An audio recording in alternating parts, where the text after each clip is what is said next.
শনিবার ২৭ সেপ্টেম্বর জিয়া উদ্যানে এক অস্বাভাবিক দৃশ্য দেখা যায়। সাবেক রাষ্ট্রপতি জিয়াউর রহমানের সমাধিতে শ্রদ্ধা জানাতে গিয়ে ডক্টর সাবরিনা ছাত্রদল নেতাকর্মীদের তোপের মুখে পড়েন।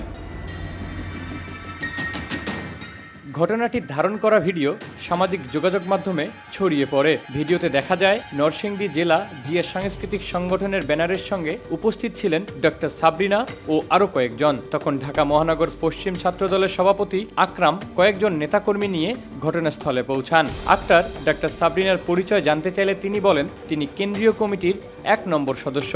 এরপর ছাত্রদল নেতা অভিযোগ তোলেন যে সাবরিনা আগে আওয়ামী লীগের সঙ্গে জড়িত ছিলেন এবং শেখ হাসিনাকে নিয়ে স্লোগান দিয়েছেন। ডক্টর সাবরিনা স্পষ্টভাবে বলেন, আমি কখনো শেখ হাসিনাকে নিয়ে কোনো স্লোগান দিইনি। তিনি নেতাদের কাছে প্রমাণ দেখানোর অনুরোধ করেন।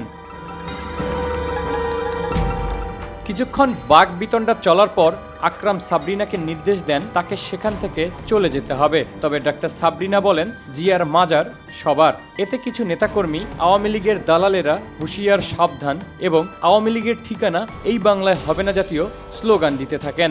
অবশেষে কথার উত্তাপের মধ্যেই সাবরিনাকে গাড়িতে করে ঘটনাস্থল ত্যাগ করতে হয়। ঘটনাটি রাজনৈতিক ও সামাজিক মহলে তুমুল আলোচনার কেন্দ্রবিন্দুতে পরিণত হয়েছে এবং ভিডিওটি মুহূর্তের মধ্যে ভাইরাল হয়েছে।